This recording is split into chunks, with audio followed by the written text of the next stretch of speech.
প্রায়ই দেখি ধরেন আমাদের প্রধানমন্ত্রী তারেক রহমানকে উদ্দেশ্য করে বলেছেন, তুই করে বলেছেন। আমার কাছে ওটা শুনতে ভাল লাগে নাই। উনি রিসেন্টলি চ্যালেঞ্জ করতে পারতেন যে দেশে আয়, এটা তো নিশ্চয়ই হারুন স্যার স্বীকার করবেন, এটা খুব শুনতে ভাল লাগে না, না? আচ্ছা, যাই হোক, এখন আমার কাছে মনে হয়েছে কি, ধরেন আমিও এটা চিন্তা করেছি, ধরেন আমি মাঝে মাঝে চিন্তা করি যে তারেক রহমান আসে না কেন। বর্তমান প্রধানমন্ত্রী শেখ হাসিনা 6 বছর বিদেশে নির্বাসিত জীবন যাপন করেছেন। তারপর যখন বাংলাদেশে আসলেন 81 সালে শেখ হাসিনা প্রতিরোধ কমিটি গঠিত হয়েছে। তারপরে যখন তিনি আসলেন ধানমন্ডির 32 নম্বর বাড়িতে, তখন জিয়াউর রহমান সাহেব ক্ষমতায়, তিনি কি তাকে ওই বাড়িতে ঢুকতে দিয়েছিলেন? বাবা মার নামে একটু করতে পেরেছেন, প্রার্থনা করতে পেরেছেন?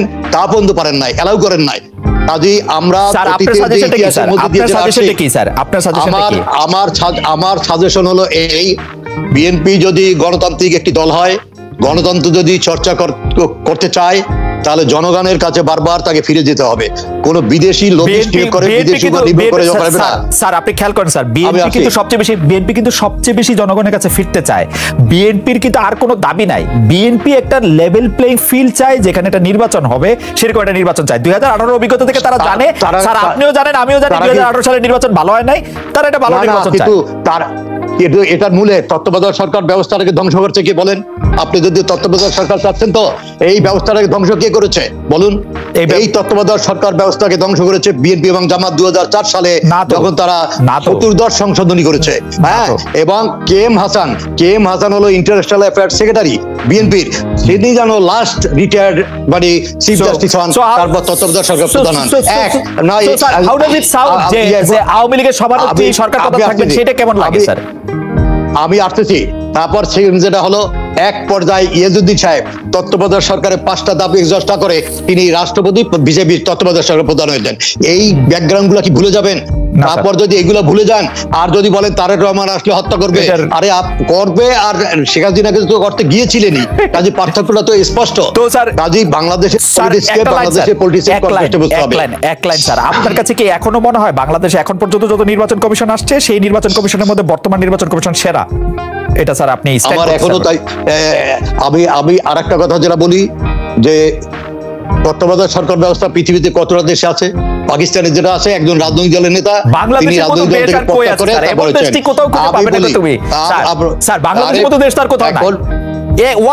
বাংলাদেশ।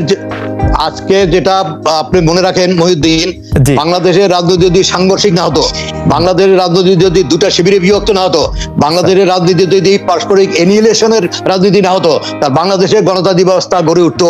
আজকে না ওঠার কারণ হলো যে আপনি নিরাপদ মনে করেন না, আমি নিরাপদ মনে করি না।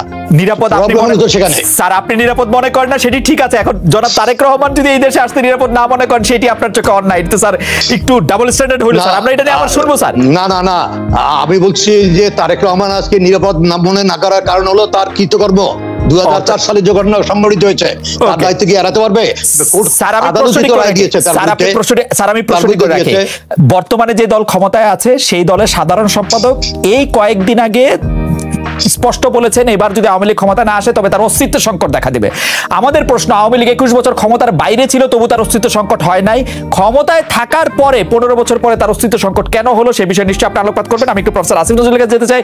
প্রফেসর আসিফ নজরুল, অনেকে এরকম বলে থাকেন যে আসলে বিদেশিরা আরো অনেক কিছু করবেন বলে আমাদের আশা ছিল, বিদেশিরা আসলে কিছু করলেন না। এরকম চলতে থাকলে আসলে আমরা কোনো কিছু বিদেশিদের কাছে প্রত্যাশা, প্রাপ্তি এবং এই পরিপ্রেক্ষিত সম্পর্কে যদি কিছু বলেন, এবং প্রফেসর হারুনুর রশিদও কিছু স্পেসিফিক কথা বলেছেন, সেটি নিয়েও যদি আপনি একটু মন্তব্য করেন। প্রফেসর আসিফ নজরুল। অবশ্যই মন্তব্য করব। আমি আপনাকে একটু বলে রাখি যে আমি প্রায়ই দেখি ধরেন আমাদের প্রধানমন্ত্রী তারেক রহমানকে উদ্দেশ্য করে বলেছেন, তুই করে বলেছেন। আমার কাছে ওটা শুনতে ভাল লাগে নাই। উনি রিসেন্টলি চ্যালেঞ্জ করতে পারতেন যে দেশে আয়, এটা তো নিশ্চয়ই হারুন স্যার স্বীকার করবেন, এটা খুব শুনতে ভাল লাগে না, না? আচ্ছা, যাই হোক, এখন আমার কাছে মনে হয়েছে কি, ধরেন আমিও এটা চিন্তা করেছি, ধরেন আমি মাঝে মাঝে চিন্তা করি যে তারেক রহমান আসে না কেন। একটু বলে রাখি, আমাদের যে বর্তমান প্রধানমন্ত্রী আছে, উনি কেন 75 সনে আসেননি খেয়াল করে দেখেন। উনার মতো উনার পরিবার প্রিয় মানুষ, উনি এখনো কথা বললে, বঙ্গবন্ধুর কথা, শেখ রাসেলের কথা, ওনার মার কথা বললে উনার বুক বিদীর্ণ হয়ে যায়। কিন্তু উনি 6 বছর আসেন নাই। আপনার কি মনে ইচ্ছা করে আসছে নাই? কারণ বঙ্গবন্ধুর খুনিরা দেশে ছিল, কারণ উনি জীবনের থ্রেট অনুভব করেছেন। শেখ হাসিনার বিরুদ্ধে কিন্তু কোনো মামলা ছিল না, কোনো মামলা ছিল না। জাস্ট বঙ্গবন্ধুর খুনিরা দেশে আমি একটু ছোট্ট করে বলি ৭৫ 15 আগস্টের সাথে বর্তমান সময়ের তুলনাটা, এবং ৭৫ 15 আগস্টে 10 বছরের শিশু রাসেল সহ সবাইকে খুন করে ফেলার সাথে বর্তমান সময়ের তুলনা করাটা একটু, না আমি তো সেটা করছি না, আপনি বলছেন আমি তুলনা করছি ভীতিটা, আমি তুলনা করছি ভীতিটা, মানে উনার মধ্যে এই ভীতিটা ছিল দেখে উনি আবার এটার জন্য আসতে পারেন নাই। বেবি তারেক রহমানের মধ্যে এরকম ভীতি কাজ করছে, নাহলে একজন মাকে দেখতে আসবে না কেন, ঠিক না? এটা আমি চিন্তা করছি যে আপনি বর্তমান পরিস্থিতি আপনারা জানেন কি কি করা সম্ভব। একটা দেশের প্রধানমন্ত্রী যখন প্রকাশ্যে এরকম বলেন, তা আমারই তো ভয় লাগছে, বোধহয় এয়ারপোর্ট থেকে বোধহয় মানে বেরোতেও পারবে না বোধহয়, সম্ভবত আমারও সত্যি মনে হয় এরকম। আচ্ছা, আপনি আমাকে প্রশ্নটা কি করেছেন, খুব ইন্টারেস্টিং প্রশ্ন। আমি প্রশ্ন করছিলাম যে বিদেশিরা কিছু করলো না, বা বিদেশিরা অনেক কিছু করার কথা ছিল, সেটা আমি বলি। আপনি প্রেক্ষিত, হ্যাঁ আপনি প্রেক্ষিত বলেছেন। তো দেখেন, আমি এটা একটু পড়াশোনা করলাম অতীতের, মনে ছিল আমাদের এখানে বিদেশিদের প্রথম প্রেক্ষিত শুরু হয় যখন এরশাদ বিরোধী আন্দোলন শুরু হয়। আপনার মনে আছে স্যার স্টিফেন শোলার যে কংগ্রেস সদস্য, উনি আওয়ামী লীগ এবং বিএনপির আবেদনের প্রেক্ষিতে উনি ফরেনার্স কি একটা অ্যাসিস্ট্যান্স অ্যাক্টের মধ্যে গণতন্ত্র না আসলে বাংলাদেশকে যেন সাহায্য না দেওয়া হয়, এই ধরনের একটা দাবি তুলেছিলেন, চেষ্টা করেছিলেন এটাকে ঢুকানোর জন্য। এরপরে প্রতিটা আমলে, ধরেন আপনার মনে আছে যে 1996 সালে, তারপরে আপনার শুধু আমেরিকার কথাই বলি, ডেভিড মিলার রাষ্ট্রদূত, একজন কংগ্রেসম্যান, ওনার নাম মনে আসছে না, বাংলাদেশে এসেছিলেন 2 দিনের জন্য, জিমি কার্টার, শুধু আমেরিকারই 3 জন উল্লেখযোগ্য মানুষ বাংলাদেশে সফর করেছিল। এবং প্রতিটা আমলে, যতবার সফর করেছিল, প্রতিটা আমলে আওয়ামী লীগ বিরোধী দলে ছিল। এবং আমার একটা জিনিস মনে আছে, আওয়ামী লীগ বিএনপির আমলে যখন আপনার বিএনপি যখন মাগুরা নির্বাচন কারেক্টলি বলেছে ভুয়া নির্বাচন করেছে, এবং তারপর আরেকটা বিএনপির প্রতি সবার সন্দেহ হয়েছে যে তারা পরবর্তী নির্বাচনও ভুয়া করতে যেতে পারে, তখন উনারা উদ্বিগ্ন হয়ে বিভিন্ন দূতাবাসে চিঠি লিখতেন। স্যারেরও নিশ্চয়ই মনে আছে, এটা পত্রিকা ছাপা হতো। এবং ডেভিড মিলারের কথা বললাম আমি, আনোয়ার চৌধুরী, বিউটিনেস ছিল আমেরিকার রাষ্ট্র, প্রত্যেকে প্রচন্ড সক্রিয় ছিলেন। এটা আমাদের এখানে দেশে নতুন না। এখন প্রেক্ষিত যেটা বদলিয়েছে সেটা হচ্ছে, আগে আপনার রাষ্ট্রীয় প্রতিষ্ঠানগুলোর উপর, রাষ্ট্রীয় প্রতিষ্ঠানগুলো সরকারগুলোর নিয়ন্ত্রণ এত শক্ত ছিল না। বাংলাদেশে অনেকগুলো পাওয়ার সেন্টার ছিল, ধরেন সরকার, পলিটিক্যাল পার্টি, তারপর ধরেন আর্মি, সিভিল সোসাইটি, গণমাধ্যম, বিরোধী দল, বিদেশি দূতাবাস, অনেকগুলা পাওয়ার মানে ক্লাস্টার ছিল, শক্তির উৎস ছিল। আমি কিন্তু ভালো মন্দ সেন্সে বলছি না, এগুলো সত্যি ঘটনা, বাংলাদেশে ছিল এগুলি। তো একটা সময় 15 বছর একচ্ছত্রভাবে শাসন করার পর আওয়ামী লীগ এমন একটা অবস্থানে নিয়ে আসছে, এখানে অন্য কোনো পাওয়ার সেন্টার নাই, একমাত্র পাওয়ার সেন্টার হচ্ছে সরকারি দল, অন্য কোনো পাওয়ার সেন্টার নাই, মানে অন্তত ওইভাবে নাই। এখন এখানে বিদেশিরা একটুখানি উদ্বেগ প্রকাশ করলো, একটুখানি ঝাপাঝাপি করলো, এটার কারণে আওয়ামী লীগ এই চ্যালেঞ্জটাতে এইভাবে দুর্বল হয়ে যায় না, যেটা আগের রাজনৈতিক দলগুলো হতো। এই জায়গাটা কি আরেকটু বলবেন যে আপনি বলছেন যে বাংলাদেশে ক্ষমতার অনেকগুলি কেন্দ্র হয়তো ছিল, কিন্তু সত্যি কি তাই ছিল? মানে আমরা কি কোনোদিন, মানে গণমাধ্যমের কথাটা যদি আমরা একটু আলাদা করে রাখি, কারণ এটাকে প্রমাণ করা যাবে না, দিনকাল যেমন ছিল, বাংলার বাণীও ছিল এরকম। আমি যদি আর্মির কথা বলি, আর্মির কথা যদি বলি, স্যার বিএনপি আমলে আর্মির কথা শুনে অপারেশন ক্লিন আউট হয়েছে, বিএনপির কথা শুনে আর্মি ডাক বাক্স বসায় অভিযোগ নামা নিছে, যেগুলি নিয়ে আমরাই রিপোর্ট করছি, আপনি কলাম লিখছেন। তো সেগুলি যে আর্মির যে মনে ইচ্ছে তেমন ব্যবহার করছে বিএনপি, 2001 থেকে 2006 যে মনে ইচ্ছে তেমন ব্যবহার করছে পুলিশ। ঢাকা ইউনিভার্সিটি স্যার আমরা জায়গা পাইছি বিএনপির প্রথম আমলে, বিএনপি প্রথম আমলে কি হয়েছে, জি 111 এর সময় কি হয়েছে, 111 এর সময় কেন ওই সরকারটাকে আমরা বলি যে আর্মি কন্ট্রোল কেয়ারটেকার গভর্নমেন্ট কেন বলি? এই যে একটু আগে হারুন স্যার তো বর্ণনা দিলেন, ওই কেয়ারটেকার গভর্নমেন্টটা বিএনপির গভর্নমেন্ট ছিল। ইয়াজউদ্দিন স্যার অত্যন্ত অন্যায় একটা কাজ করেছিলেন, স্যার কারেক্টলি বলেছে, এবং ওইটা আসলে বিএনপির একটা ফ্রন্ট লাইনের মতো ছিল।